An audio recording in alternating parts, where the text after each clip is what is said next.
അറിഞ്ഞും അറിയാതെയും ഒക്കെ ഇതുവരെ ജീവിതത്തിൽ സംഭവിച്ചതും ചെയ്തതുമായ മുഴുവൻ അപരാധങ്ങൾ, മുഴുവൻ തെറ്റുകൾ പടച്ച റബ്ബ് അവൻ്റെ ഔദാര്യം കൊണ്ട് നാം ഏവർക്കും പരിപൂർണമായി മാപ്പും മഗ്ഫിറത്തും തന്ന് അനുഗ്രഹിക്കട്ടെ. ശിഷ്ടകാലം ഒരു യഥാർത്ഥ മുഅ്മിനായി തഖ്വയോടെ ഇബാദത്തോടെ ജീവിക്കാൻ അല്ലാഹു തൗഫീഖ് നൽകട്ടെ.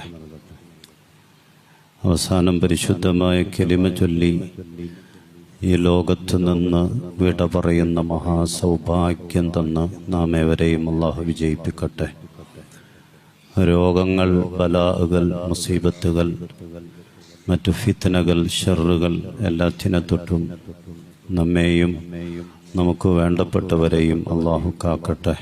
മേൽ നിന്ന് മരിച്ചുപോയവർ, നമ്മുടെ കാരണവന്മാർ, തൊട്ടടുക്കൽ പള്ളിക്കാട്ടിൽ 6 അടി മണ്ണിൽ അന്ത്യവിശ്രമം കൊള്ളുന്നവർ, കഴിഞ്ഞ ദിവസം നമ്മുടെ മഹലിൽ നിന്ന് മരണപ്പെട്ടു പോയ മാതാവ് അടക്കമുള്ളവർ, അല്ലാഹു മഗ്ഫിറത്ത് നൽകട്ടെ. എല്ലാവരുടെയും ഖബറുകൾ അല്ലാഹു വെളിച്ചമാക്കട്ടെ. പരിശുദ്ധമായ സ്വർഗത്തിൽ ജന്നത്തുൽ ഫിർദൗസിൽ കൂടാൻ അവർക്കും നമുക്കും അല്ലാഹു തൗഫീഖ് പ്രദാനിക്കട്ടെ. ആമീൻ ബിറഹ്മതിക യാ അർഹമർ റഹീമീൻ. ബഹുമാനമുള്ള സത്യവിശ്വാസികളെ,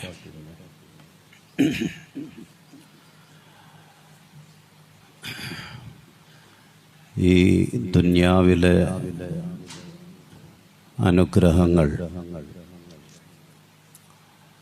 ദുനിയാവിലെ സൗഭാഗ്യങ്ങൾ നമ്മളെല്ലാവരും കൊതിക്കുകയും ആഗ്രഹിക്കുകയും അതിനുവേണ്ടി പരിശ്രമിക്കുകയും ചെയ്യുന്നവരാണ്. നല്ല സമ്പത്ത്, നല്ലൊരു വീട്, നല്ലൊരു വാഹനം, നല്ല ആരോഗ്യം എന്ന് തുടങ്ങിയുള്ള ഈ ദുനിയാവിലെ സൗഭാഗ്യങ്ങൾ, അനുഗ്രഹങ്ങൾ അത് കൊതിക്കാത്തവരായി നമ്മിൽ ആരുമില്ല. അത് മനുഷ്യ സഹജമായ ഒരാഗ്രഹമാണ്. അത്തരം സൗഭാഗ്യങ്ങൾ ഈ ദുനിയാവിൽ നേടിയവരെ പറ്റി നമ്മൾ ഏറ്റവും വലിയ ഭാഗ്യവാന്മാരാണവർ എന്ന് പറയുകയും ചെയ്യും. പക്ഷേ യഥാർത്ഥത്തിൽ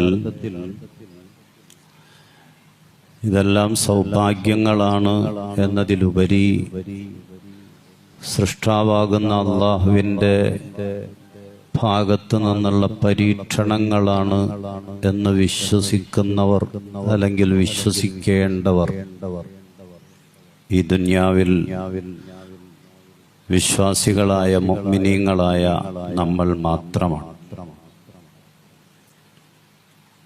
മറ്റുള്ളവരെ സംബന്ധിച്ചിടത്തോളം എല്ലാം സൗഭാഗ്യങ്ങൾ മാത്രമാണ്.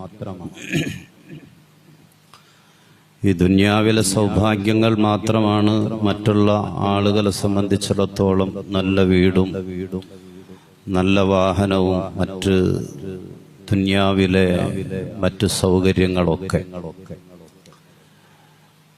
ഈമാനുള്ള വിശ്വാസിയെ സംബന്ധിച്ചിടത്തോളം സൗഭാഗ്യം എന്നതിലുപരി പടച്ച റബ്ബിന്റെ പരീക്ഷണങ്ങളാണവ എന്ന് നമ്മൾ വിശ്വസിക്കാൻ, ആ നിലക്കവയെ സമീപിക്കാൻ നിർബന്ധിതരാണ് നമ്മൾ. പരിശുദ്ധമായ ഖുർആനിൽ സൂറത്തുൽ മുഅ്മിനീനയുടെ സൂറത്തുൽ മുഅ്മിനൂൻ 55-ാമത്തെ ആയത്തിലൂടെ അല്ലാഹു ചോദിക്കുന്നു, അയഹ്സബൂന അന്നമാ നുമിദ്ദുഹും ബിഹി മിൻ മാലിൻ വബനീൻ നുസാരിഉ ലഹും ഫിൽ ഖൈറാത്ത്. അവര് വിചാരിക്കുന്നുണ്ടോ നാം അവർക്ക് സമ്പത്തും സന്താനങ്ങളും ഒക്കെ കൊടുക്കുമ്പോ അവർക്ക് നാം സൗഭാഗ്യങ്ങൾ ഇങ്ങനെ വാരിക്കോരി കൊടുക്കുന്നതാണ് എന്നവർ വിചാരിക്കുന്നുണ്ടോ? ബല്ലാ യശ്ഉറൂൻ. കാര്യം അങ്ങനെയല്ല എന്നുള്ള കാര്യം അവർ തിരിച്ചറിയുന്നില്ല.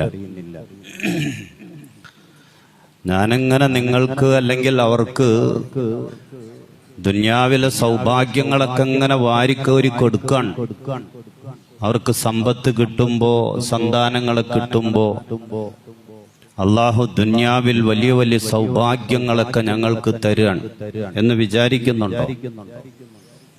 ബല്ലാ യശ്ഉറൂൻ. പക്ഷേ വസ്തുത അങ്ങനല്ല എന്നുള്ള കാര്യം അവർ മനസ്സിലാക്കുന്നില്ല. പരിശുദ്ധമായ ഖുർആനിൽ അല്ലാഹു സുബ്ഹാനഹു വ തആലയുടെ മുന്നറിയിപ്പാണ്. ഈ ദുനിയാവിൽ ഏറ്റവും വലിയ സൗഭാഗ്യങ്ങൾ ഒക്കെ ലഭിച്ച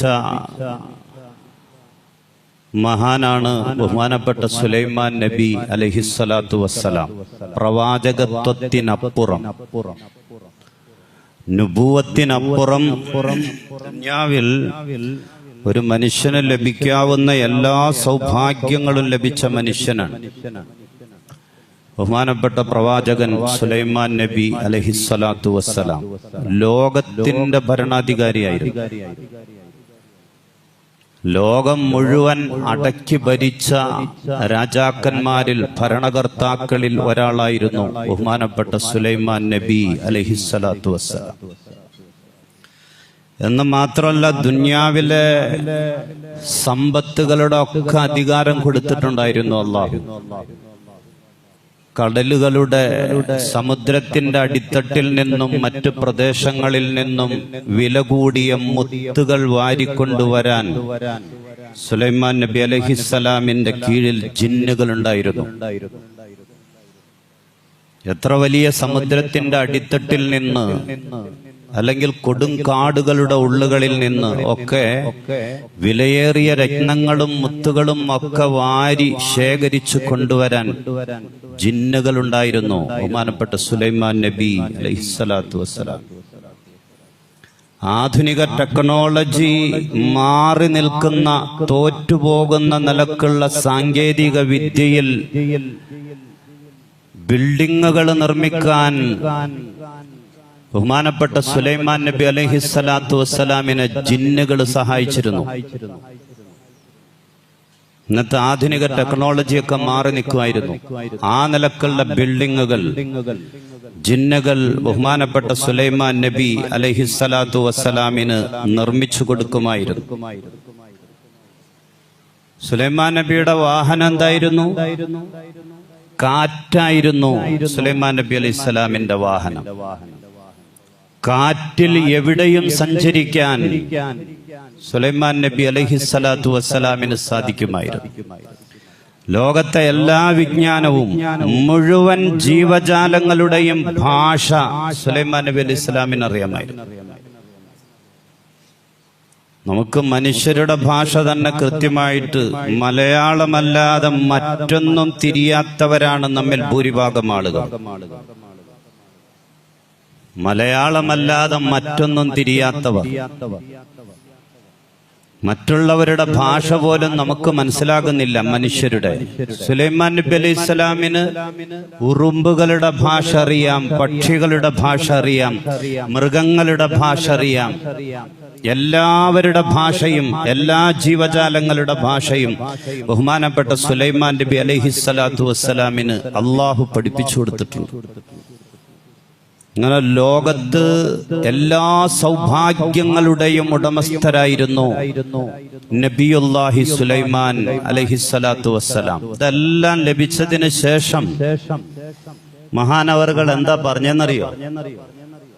സുലൈമാൻ നബി അലൈഹി സ്വലാം എന്താ പറഞ്ഞത്? ഹാദാ മിൻ ഫദ്ലി റബ്ബി, ഇതെല്ലാം എന്റെ റബ്ബിന്റെ ഔദാര്യമാണ്, ഇതെല്ലാം എനിക്ക് എന്റെ പടച്ചവൻ തന്നതാണ്. ഇതെല്ലാം ലഭിച്ചിട്ട് എല്ലാ സൗഭാഗ്യങ്ങളുടെയും ഉടമയായിട്ടും സുലൈമാൻ നബി അലൈഹി സ്വലാം അവസാനം പറഞ്ഞത് ഹാദാ മിൻ ഫദ്ലി റബ്ബി, ഇതെന്റെ റബ്ബിന്റെ ഔദാര്യം, ഇതൊക്കെ എന്റെ പടച്ചവൻ എനിക്ക് തന്നതാണ്. എന്തിനാണ് ഇതൊക്കെ എനിക്ക് തന്നത്? ലിയബ്ലുവനി, എന്നെ പരീക്ഷിക്കാൻ വേണ്ടി. അശ്കുറു അം അക്ഫുറു, ഞാൻ നന്ദി ചെയ്യുമോ അതല്ല നന്ദികേട് കാണിക്കുമോ. ബഹുമാനപ്പെട്ട സുലൈമാൻ നബി അലൈഹി ഇസ്ലാമിന്റെ വർത്തമാനമാണ്. ലിയബ്ലുവനി, ഇതെല്ലാം അല്ലാഹു അവന്റെ ഔദാര്യമായി എനിക്ക് തന്നത് എന്തിനാണ്? എന്നെ പരീക്ഷിക്കാനാണ്. അഷ്കുറു, ഞാൻ നന്ദി ചെയ്യുമോ? അം അഷ്കുറു അം അക്ഫുറു, അതല്ല ഞാൻ നന്ദികേട് കാണിക്കുമോ? അഷ്കുറു അം അക്ഫുറു, ഞാൻ നന്ദി ചെയ്യുമോ നന്ദികേട് കാണിക്കുമോ എന്ന് എന്നെ പരീക്ഷിക്കാൻ വേണ്ടിയാണ് അല്ലാഹു സുബ്ഹാനഹു വ തആല ഈ സൗഭാഗ്യങ്ങളൊക്കെ എനിക്ക് തന്നത് എന്ന് നബിയുല്ലാഹി സുലൈമാൻ അലൈഹിസ്സലാത്തു വസ്സലാം. നമുക്ക് സൗഭാഗ്യങ്ങൾ കൂടുമ്പോ, നമുക്ക് അധികാരങ്ങൾ കൂടുമ്പോ, നമുക്ക് പദവികൾ കൂടുമ്പോ നമ്മുടെ ഉത്തരവാദിത്വങ്ങളും കൂടുകയാണ്. അതുകൊണ്ടാണ് സമ്പത്തിനെ പറ്റി ഫിത്ന എന്ന് പരിശുദ്ധമായ ഖുർആൻ നമുക്ക് പരിചയപ്പെടുത്തി തന്നത്. സമ്പത്തിനെ പറ്റി, അതല്ലെങ്കിൽ സൗഭാഗ്യങ്ങളെ പറ്റി ഫിത്നയാണ്. പരിശുദ്ധ ഖുർആൻ അള്ളാഹ് അങ്ങനെയാണ് പറഞ്ഞത്, ഫിത്നയാണ്.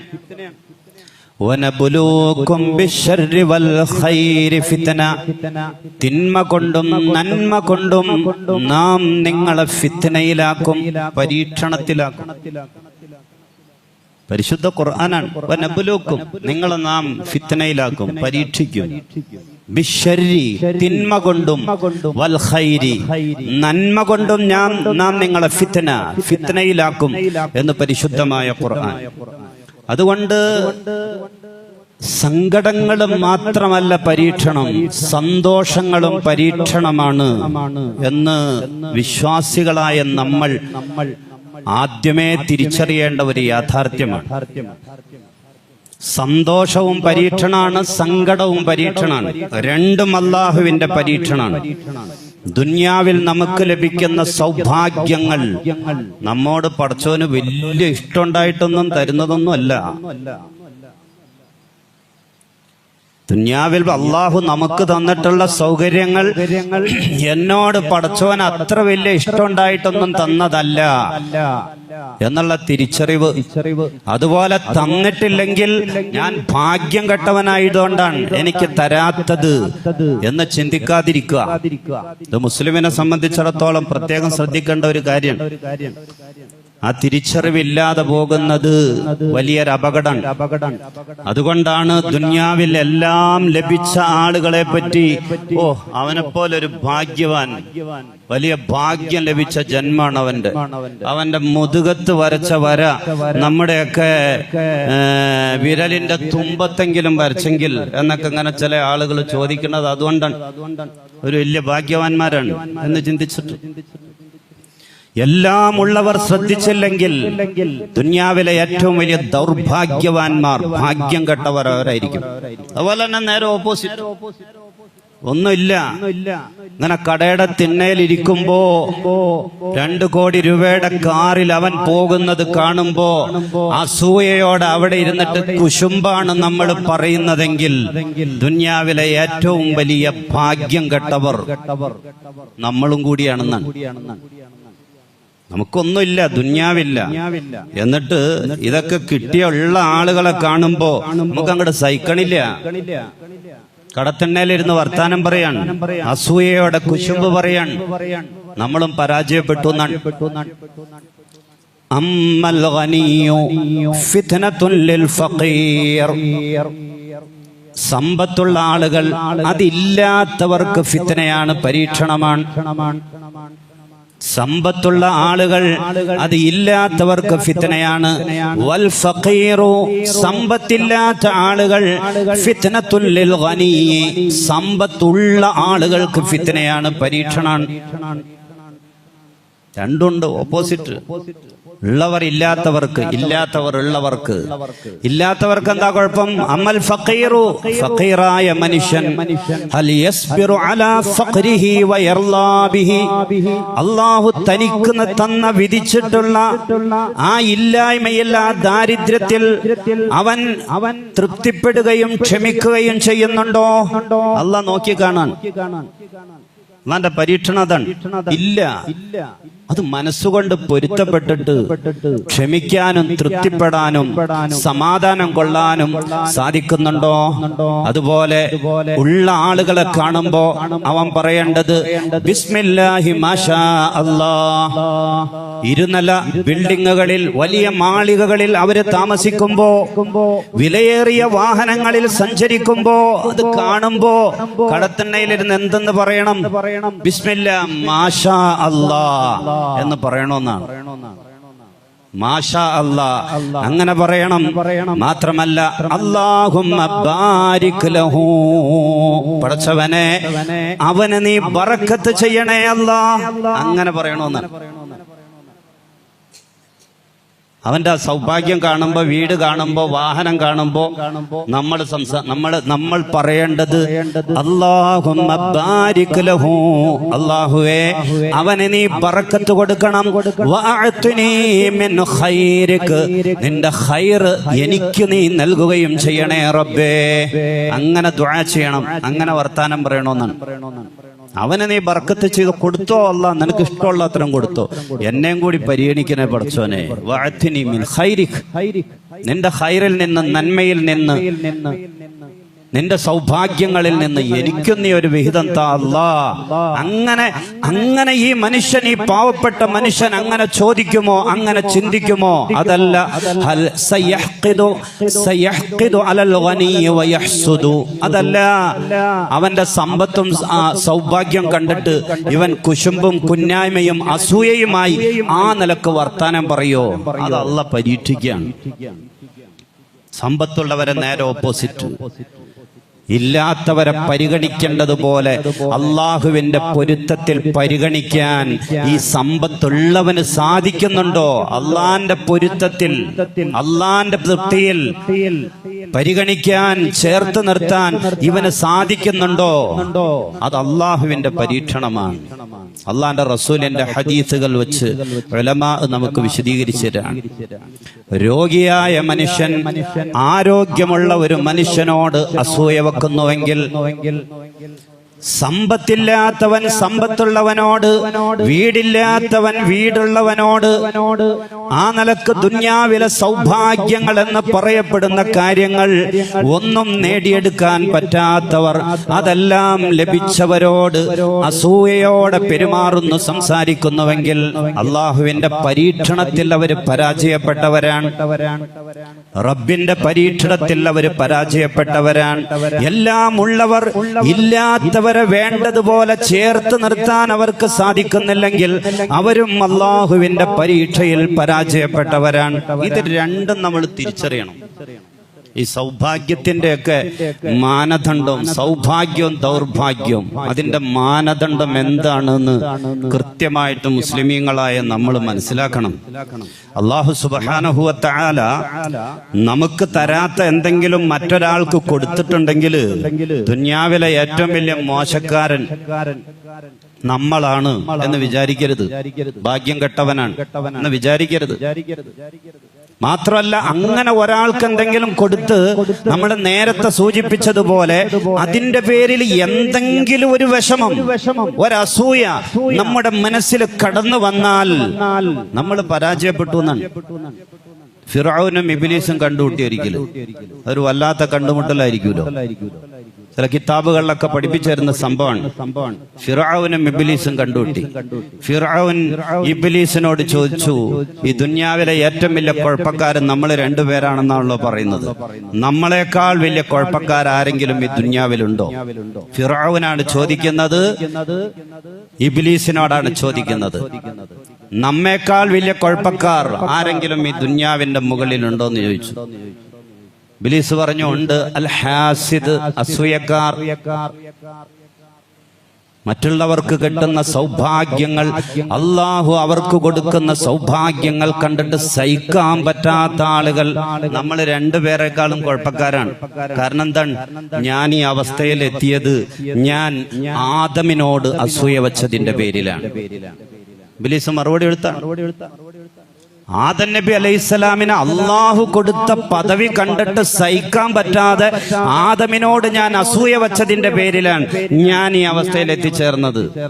അതുകൊണ്ട് നമ്മൾ രണ്ടുപേരെക്കാളും കുഴപ്പക്കാര് അള്ളാഹ് കൊടുക്കുന്ന മറ്റുള്ളവർക്ക് കൊടുക്കുന്ന സൗഭാഗ്യങ്ങൾ സഹിക്കാൻ പറ്റാതെ അസൂയ വെക്കുന്ന ആളുകളാണ് എന്ന് ഇബ്ലീസ് ഫിർഔനോട് മറുപടി പറഞ്ഞു എന്ന് ചില കിതാബുകളിൽ ആ സംഭവം നമുക്ക് ഇമാമുമാർ പഠിപ്പിച്ചിരുന്നുണ്ട്. അതുകൊണ്ട് ഞാൻ പറഞ്ഞില്ലേ, ഈ സൗഭാഗ്യം ദൗർഭാഗ്യം അല്ലാഹ് നമുക്ക് തരാത്ത ഒന്ന്, നമുക്ക് വിധിക്കാത്ത ഒന്ന് മറ്റൊരാൾക്ക് കൊടുത്തു എന്ന് വച്ച് അതിന്റെ പേരിൽ ഒരു നിലക്കും നമ്മുടെ മനസ്സിന്റെ ഉള്ളിൽ 1% പോലും വിഷമമുണ്ടാകാനോ അസൂയ ഉണ്ടാകാനോ പാടില്ല എന്നാണ്. അല്ലാഹ് അല്ലേ തരാത്തത്, അവനല്ലല്ലോ നമുക്ക് തരാത്തത്. അവന് കൊടുത്തതല്ലേ നമുക്ക് തരാത്തതും അല്ല, അത് അള്ളാന്റെ തീരുമാനമല്ലേ. ബഹുമാനപ്പെട്ട സഅദ് ബിൻ അബീ വഖാസ് റളിയല്ലാഹു തആല അൻഹു മുജാബു ദുആ ആയിരുന്നു. ദുആഇന് ഇജാബത്തുള്ള മനുഷ്യൻ സഅദ് ബിൻ അബീ വഖാസ്. അദ്ദേഹത്തിന്റെ സ്ഥാനപ്പേരാണത്, മുജാബു ദുആ. എന്ത് അള്ളാഹിനോട് ചോദിച്ചാലും അള്ളാഹ് കൊടുക്കും. എന്ത് പടച്ചവനോട് ചോദിച്ചാലും അതിനൊക്കെ ഇജാബത്തുണ്ട്, ഉറപ്പാണ്. ആളുകൾ ഇങ്ങനെ അദ്ദേഹത്തിന്റെ അടുക്കൽ വന്നിട്ട് പല കാര്യങ്ങളും പറഞ്ഞ് ഇങ്ങനെ ദുആ ചെയ്യിപ്പിക്കും. എന്ത് അദ്ദേഹം അള്ളാഹിനോട് ചോദിച്ചിട്ടുണ്ടോ അതിനൊക്കെ ഉത്തരം ഉറപ്പാണ്. ബഹുമാനപ്പെട്ട ഉമർ റളിയല്ലാഹു തആല അൻഹു അതുകൊണ്ട് തന്നെ സഅദ് ബിൻ അബീ വഖാസ് റളിയല്ലാഹു തആല അൻഹുവിന്റെ ദുആഇനെ പേടിച്ചിരുന്നു എന്നാണ് ചില സംഭവങ്ങളുടെയൊക്കെ പേരിൽ. ഉമർ റളിയല്ലാഹു തആല അൻഹു ഇദ്ദേഹത്തിന്റെ ദുആഇനെ പേടിച്ചിരുന്നു. അത്രത്തോളം ദുആഇന് ഇജാബത്തുള്ള മനുഷ്യനായിരുന്നു സഅദ് റളിയല്ലാഹു തആല അൻഹു. ഒരിക്കൽ ഒരു മനുഷ്യൻ വന്നിട്ട് അദ്ദേഹത്തിനോട് ചോദിച്ചു, ലിമലാ തസ്അലു റദ്ദ ബസ്രിക, എല്ലാവർക്കും വേണ്ടി അങ്ങ് ദുആ ചെയ്യുന്നുണ്ടല്ലോ, അങ്ങയുടെ കണ്ണിന്റെ കാഴ്ച ശക്തി തിരിച്ചു കിട്ടാൻ എന്തേ അല്ലാഹുവിനോട് ചോദിക്കാത്തത്? അദ്ദേഹത്തിന്റെ ചില പ്രശ്നങ്ങളുടെ പേരിൽ കണ്ണിന് ഗുരുതരമായ പ്രശ്നം വന്ന് കണ്ണിന്റെ കാഴ്ച ശേഷി നഷ്ടപ്പെട്ടു പോയ അവസ്ഥ. ആ സമയത്താണ് ചോദിക്കുന്നത്, എന്തേ അള്ളാനോടൊന്ന് ചോദിക്കാത്തത്? ലിമലാ തസ്അലു റദ്ദ ബസ്രിക, ഒന്ന് ചോദിച്ചാൽ കണ്ണ് ശിഫയാകൂലേ, കാഴ്ച തിരിച്ചു കിട്ടൂലേ, എന്താ ചോദിക്കാത്തത്? മഹാനവറുകൾ മറുപടി കൊടുത്തു, ഖലാഉല്ലാഹി അഹബ്ബു ലീ മിൻ ബസ്രി, എന്റെ കാഴ്ച തിരിച്ചു കിട്ടുന്നതിനേക്കാൾ ഞാൻ ഇഷ്ടപ്പെടുന്നത് അല്ലാഹുവിന്റെ ഖലാ ആണ്, പടച്ചവന്റെ വിധിയാണ്. എന്റെ കണ്ണിന് കാഴ്ച നഷ്ടപ്പെട്ടെങ്കിൽ അത് അള്ളാന്റെ വിധിയല്ലേ, അള്ളായല്ലേ എനിക്കങ്ങനെ വിധിച്ചത്, അത് മതി എനിക്ക്. ആ അള്ളാന്റെ വിധിയിൽ ഞാൻ പൊരുത്തപ്പെടുകയാണ്, ഞാൻ തൃപ്തിപ്പെടുകയാണ്. പടച്ചവന്റെ വിധിയിൽ ഞാൻ തൃപ്തിപ്പെടുകയാണ്, ഞാൻ ക്ഷമിക്കുകയാണ്. എന്റെ കണ്ണിന് ഇനി കാഴ്ച വേണ്ട, ഒന്ന് ചോദിച്ചാൽ മതി, പടച്ചവൻ എന്റെ കണ്ണിന് ശിഫ താ അല്ലാ, കാഴ്ച ശക്തി തിരിച്ചു താ അല്ലാ എന്ന് ദുആ ചെയ്താ ഉടനെ കണ്ണിന് കാഴ്ചയാണ്. വിശ്വാസികളായ നമ്മെ സംബന്ധിച്ചിടത്തോളം എന്തെങ്കിലുമൊക്കെ ഇല്ല എന്ന് വിചാരിച്ച് നമ്മൾ ഏറ്റവും വലിയ നഷ്ടത്തിലാണ് എന്നൊന്നും വിചാരിക്കണ്ട. ആ വിചാരമാണ് നമ്മെ നഷ്ടക്കാരാക്കുന്നത്, ദുനിയാവിലും ആഖിറത്തിലും. ഈ സൗഭാഗ്യങ്ങളുടെയും ദൗർഭാഗ്യങ്ങളുടെയും മാനദണ്ഡം, ആ അളവുകോലൊന്നും മാറ്റിപ്പിടിക്കണം നമ്മൾ. 25 കോടി രൂപ ഓണം ബമ്പർ അടിച്ച മനുഷ്യൻ കേരളത്തിലെ ഏറ്റവും വലിയ ഭാഗ്യവാനാണ് എന്നാരെങ്കിലും വിചാരിക്കുന്നുണ്ടോ? തവണ 25 കോടിയായിരുന്നു ഓണം ബമ്പർ. അത് അടിക്കാത്തതിന്റെ കിട്ടാത്തതിന്റെ വിഷമമുള്ള ധാരാളം ആളുകളുണ്ട്. ഇവിടെ ഉണ്ടെന്നല്ല പറയുന്നത്, നമ്മുടെ സമുദായത്തിൽ തന്നെ ഉണ്ട്. 25 കോടി രൂപ അതൊരു മുസ്ലിമിനാണ് അടിച്ചതെങ്കിൽ, അതൊരു മുസ്ലിമിനാണ് 25 കോടി രൂപ ലോട്ടറി അടിച്ചതെങ്കിൽ ഈ സമുദായത്തിലെ ഏറ്റവും ഭാഗ്യം കെട്ടവൻ ആ മനുഷ്യനാണ്. കാരണം അത് ഹറാമിന്റെ പൈസയാണ്. ലോട്ടറി ഹറാമാണ്, കാരണം അത് ചൂതാട്ടാണ്. പരിശുദ്ധ ഇസ്ലാമിന്റെ കാഴ്ചപ്പാടിൽ ലോട്ടറി ചൂതാട്ടാണ്. അതെങ്ങനെ ഉസ്താദ് ചൂതാട്ടാകണം? അത് ഗവൺമെന്റിനോട് ചോദിക്കൂ, സുപ്രീം കോടതിയോട് ചോദിക്കൂ. ഗവൺമെന്റ് പറയുന്നത് ലോട്ടറി ചൂതാട്ടാണെന്നാണ്. സുപ്രീം കോടതിയിൽ നിന്ന് വിധി വന്നിട്ടുള്ളത് ലോട്ടറി ചൂതാട്ടാണ്. അതുകൊണ്ട് തന്നെ ഏറ്റവും കൂടുതൽ ടാക്സ് അതിനാണ്. ഏറ്റവും കൂടുതൽ ടാക്സ് 30%. ആ 30% കഴിഞ്ഞിട്ട് ബാക്കിയുള്ളത് ഈ മനുഷ്യന്റെ അക്കൗണ്ടിലേക്ക് അയച്ചു കൊടുക്കുള്ളൂ. അതിൽ തന്നെ വേറെയും ടാക്സും മറ്റുമൊക്കെ വേറെയും വരും. കാരണം അത് ചൂതാട്ടമായിട്ടാണ് ഗവൺമെന്റുകൾ പെടുത്തിയിട്ടുള്ളത്. സുപ്രീം കോടതിയിൽ നിന്ന് പോലും വിധിയുള്ളത് ചൂതാട്ടമായിട്ടാണ്. പരിശുദ്ധമായ ഇസ്ലാം 1500 വർഷങ്ങൾക്ക് മുമ്പ് അള്ളാന്റെ റസൂല് പഠിപ്പിച്ച ചൂതാട്ടം, ഹറാമായ ചൂതാട്ടത്തിന്റെ ഗണത്തിലാണ് ഇമാമുമാർ അതിനെയും പെടുത്തിയിട്ടുള്ളത്. പക്ഷേ നമ്മുടെ മുസ്ലിം പ്രദേശങ്ങളിൽ ചെറിയ ചെറിയ മുസ്ലിം പോക്കറ്റുകളിൽ പോലും അതിങ്ങനെ വ്യാപിച്ചുകൊണ്ടിരിക്കുകയാണ്. അത് വളരെ നിസ്സാരമായിട്ടാണ് പലരും കാണുന്നത്. എപ്പോഴാണ് ഭാഗ്യം നമ്മെ കടാക്ഷിക്കുന്നത് എന്നറിയില്ലല്ലോ എന്ന്. ചെറിയൊരു മുസ്ലിം പ്രദേശം കഴിഞ്ഞ ദിവസം ഞാൻ നിരീക്ഷിച്ചപ്പോ 5000 അല്ല 10,000 15,000 ഒക്കെ വാടകയ്ക്ക് 1 2 3 4 കടകളാണ്, ലോട്ടറി കടകളാണ്. ഒരു ചെറിയൊരു മുസ്ലിം പ്രദേശമാണ്.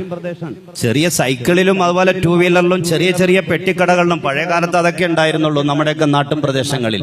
അതൊക്കെ വേറെ. അതിനപ്പുറം 10,000 15,000 അതിന്റെ മുകളിലും വാടകയ്ക്ക് 4 റൂമുകളാണ് ഒരു ചെറിയൊരു മുസ്ലിം പ്രദേശത്ത്. അത്രത്തോളം നമ്മുടെ സമുദായത്തിലേക്ക് അത് കടന്നു വന്നിട്ടുണ്ട്. നമ്മുടെ സമുദായത്തിൽ മുസ്ലിമിനെ സംബന്ധിച്ചിടത്തോളം അതിൽ ബർക്കത്തില്ല എന്നാണ്. ഉള്ള സമാധാനം നഷ്ടപ്പെടും, ഉള്ള ബന്ധങ്ങൾ നഷ്ടപ്പെടും. അത് അടിക്കുന്നതിന് മുമ്പ് ജീവിതത്തിന് എന്ത് സമാധാനം ഉണ്ടായിരുന്നോ അത് പിന്നീട് കിട്ടൂല എന്നാണ്. കാരണം അത് ഹറാമാണ്. അതുകൊണ്ട് രസത്തിനോ ഞാൻ നോക്കുമ്പോ എല്ലാ വഖത്തിനും 1 മണിക്കൂർ മുമ്പേ പള്ളിയിൽ വന്ന് എഴുത്തിക്കാഫിരിക്കുന്ന, ഖുർആൻ ഓതുന്ന, തലയിൽ നിരന്തരം തൊപ്പിവെച്ച് നടക്കുന്ന, നാട്ടിലെല്ലാവർക്കും സ്വീകാര്യനായ ഒരു ഹാജിയാര് സുബ്ഹ് നിസ്കാരം കഴിഞ്ഞ 6:30 ഒരു കട തുറന്നപ്പോ യാദൃച്ഛികമായി ഞാൻ കണ്ടതാണ്. കണ്ടപ്പോ ഒന്ന് മാറി നിന്നൊന്ന് ശ്രദ്ധിച്ചപ്പോ ആ കടയിൽ നിന്ന് പോയിട്ട് ഈ സാധനം മേടിക്കാം. നമ്മുടെ പാനിപ്പുറൊന്നും അല്ല, പാനിപ്പുറം അങ്ങനെയുള്ള കടകളൊന്നും ഇല്ലല്ലോ. അത്രത്തോളം ഈ സമുദായത്തിലേക്ക് കടന്നു വന്നിട്ടുണ്ട്. രസത്തിനോ അതല്ലെങ്കിൽ അറിയില്ലാത്തതിന്റെ പേരിലോ ഒക്കെ അതെടുക്കുന്നവരുണ്ടെങ്കിൽ അതിൽ നിന്ന് പിന്മാറാൻ തയ്യാറാകണം. കാരണം അതിൽ ബർക്കത്തില്ല, അതൊരു സത്യമാണ്. അതിൽ ബർക്കത്തില്ല. സൗഭാഗ്യം, ദൗർഭാഗ്യം, ഞാൻ പറഞ്ഞില്ലേ, അതിന്റെയൊക്കെ മാനദണ്ഡ അളവുകോലൊന്നും നമ്മൾ മാറ്റിപ്പിടിക്കണം. എന്ന് വെച്ചാൽ അതാണ് ലോകത്തെ ഏറ്റവും വലിയ തെറ്റ്. അത് തെറ്റ്, ഹറാമ് തന്നെയാണ്, അതിൽ മാറ്റമൊന്നുമില്ല. പക്ഷേ അതാണ് ഏറ്റവും വലിയ തെറ്റ് എന്നല്ല ഈ പറയുന്നത്.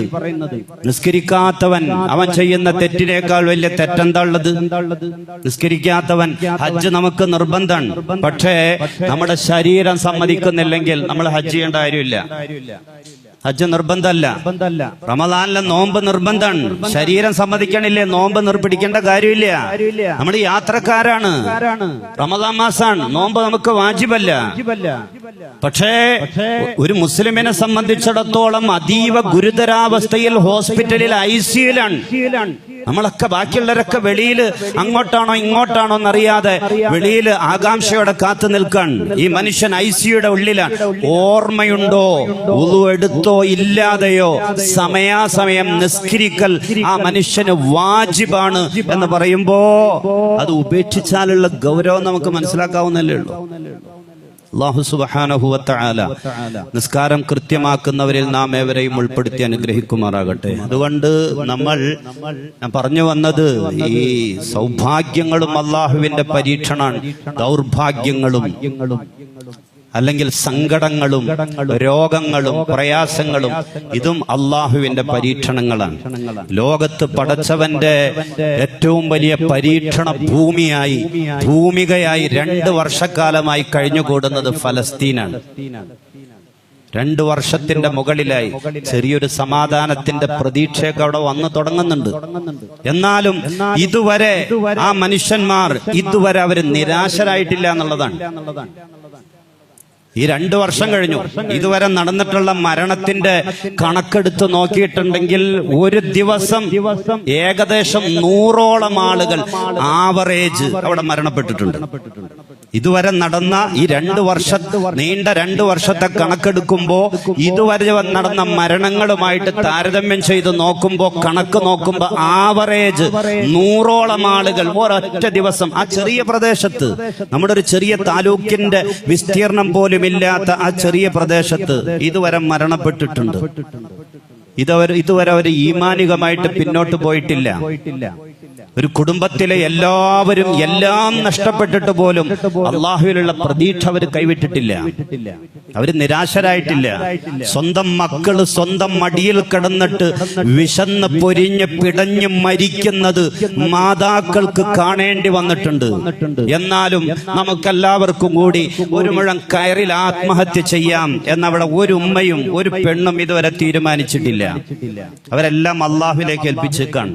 പടച്ചവനുള്ള പ്രതീക്ഷയിൽ വലിയ ഈമാനിന്റെ കരുത്തിൽ ഭൂമിയിൽ വച്ച് തന്നെ സ്വർഗം ഉറപ്പിച്ച് ഈമാനോടെ പടച്ചവന്റെ പരീക്ഷണത്തെ നേരിട്ട് വിജയിച്ചവർ ഫലസ്തീനികളാണ്. ചെറിയ സമാധാനത്തിന്റെ പ്രതീക്ഷകളൊക്കെ വന്നിട്ടുണ്ട്. അല്ലാഹു സുബ്ഹാനഹു വ തആല സമാധാനം കൊടുക്കട്ടെ. എന്നാലും ജൂതന്മാരെ ഇസ്രയേലിനെ സംബന്ധിച്ചിടത്തോളം ലോക ചരിത്രത്തിലെ ഏറ്റവും വലിയ വഞ്ചകരാണവർ. വിശ്വസിക്കാൻ കൊള്ളില്ലാത്തവരാണ്. ലോക ചരിത്രത്തിൽ പ്രവാചകന്മാരൊക്കെ ആയിട്ട് ബന്ധപ്പെട്ട് ഏറ്റവും വലിയ വഞ്ചകർ, വാക്കിന് വിലയില്ലാത്തവർ, വിശ്വസിക്കാൻ കൊള്ളാത്തവരാണ്. അതുകൊണ്ട് എന്താണ് സംഭവിക്കുന്നത്, ഭാവി എങ്ങനെ എന്നൊന്നും നമുക്ക് ഉറപ്പിക്കാൻ പറ്റൂല. നമുക്ക് ദുആ ചെയ്യാം. അല്ലാഹു സുബ്ഹാനഹു വ തആല സമാധാനം കൊടുക്കട്ടെ. അള്ളാഹു അവന്റെ സംരക്ഷണം കൊണ്ട് അവരെ വിജയിപ്പിക്കട്ടെ. അവർക്ക് പടച്ച റബ്ബ് അവരിൽ നിന്ന് ഷഹീദായവർ അള്ളാഹു സ്വീകരിക്കട്ടെ. രോഗികളായി പരിക്കേറ്റ് കഴിയുന്നവർ എത്രയും പെട്ടെന്ന് പൂർണ്ണമായ ആഫിയത്തും ആരോഗ്യവും സൗഖ്യവും അള്ളാഹു പ്രദാനിക്കട്ടെ. ആ പട്ടിണി പാവങ്ങൾക്ക് അള്ളാഹു ഭക്ഷണം കൊടുക്കട്ടെ. പടച്ചവന്റെ പരീക്ഷണങ്ങളെ ഈമാനോടെ നേരിടാൻ അവർക്കും നമുക്കും അള്ളാഹു തൗഫീഖ് നസീബാക്കട്ടെ. ആമീന ബിറഹ്മതിക യാ അർഹമർ റഹീമീന വൽഹംദുലില്ലാഹി റബ്ബിൽ ആലമീൻ.